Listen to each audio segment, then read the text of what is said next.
Idinitalye ng dalawang miyembro ng Ateneo Men's Basketball Team, sina Sam Reyes at Kiefer Alas, yung nangyari sa team building sa Aurora na nauwi sa pagkalunod ng kanilang teammates na sina Rene Batermonia at Divine Adili at halos ikamatay rin daw nila. Bagamat nakaligtas sa trahedya, hindi na iwasang maging emosyonal ng dalawa dahil hindi naman daw sila nakaligtas sa natatanggap ngayong kritisismo mula sa publiko. Nakatutok si Ivan Mayrina. Because I really don't know how to swim po. Parang nag-give up na po ako nun. Kung di po ako umalis dito, mamamatay na din po ako. Kasi po, ang dami na din po ako nainom na tubig. Tila halos ikamatay rin na Sam Reyes at Kiefer Alas ang kanilang team building sa Dipakula, Aurora. Batay sa kwento nila sa podcast na Let's Talk with Pio Ontiveros. Bagoan nila ang trahedyang sinapit ni Rene Batermonia at Divine Adili, ay nakapila ang buong team sa mababaw na bahagi ng dagat at sinusundan ng galaw ng kanilang coach. Pero wala pa isang minuto, humampas na mga along mas mataas sa kanila. Nung first wave po talaga kasi, we were riding the wave and we didn't realize na hinahatak na po kami. Third wave po. Like, Yeah. that's when everyone started screaming na po. Oh, okay. Why? Because we couldn't reach the water po. The ground. Yeah, the ground. Parang all of us were panicking na po and we didn't know what to do.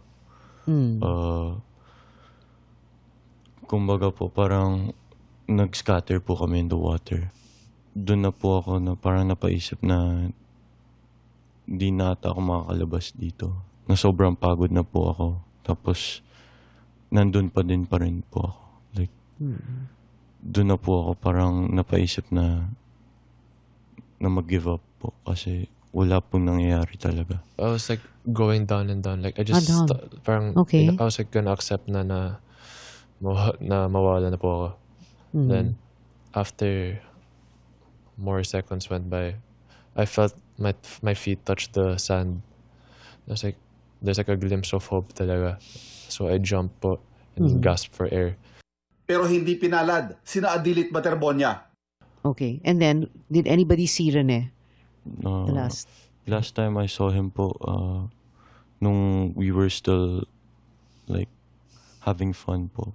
Nung Okay. Yes po. Tapos parang nawala na po siya sa tingin nung parang line. nagpapanik na po kami.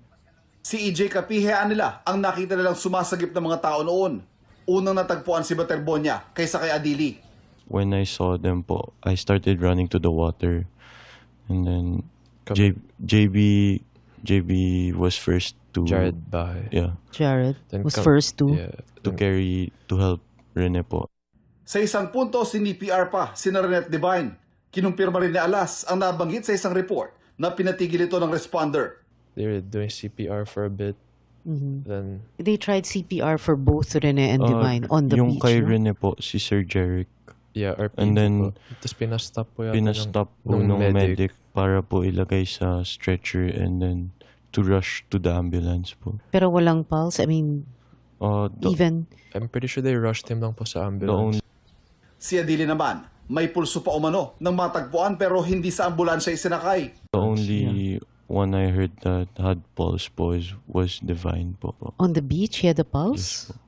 And then they put him in the ambulance and brought him to the It wasn't an ambulance. Divine It po, was police car. police vehicle. Yes Yeah po. po. Emosyonal sina Sam at Kiefer na bagaman nakaligtas sa trahedya ay hindi naman nakaligtas sa kritisismo ng publiko. Sobrang sakit po kasi na parang nabuhay nga po kami pero parang pinapatay po kami. I feel guilt lang po kasi Guilt? Why? Rene was beside me and parang I felt na I could have done more na para di siya malunod. So, it was eating me alive na It's like going through 2 deaths po. Pinabulaanan din ng dalawa ang ilang anilay maling impormasyon. Any weights, No po. nothing. yung Nothing po. Was it initiation rites? No po. Not at all. Not at all. I don't know. It just hurts how people, perceive it that way.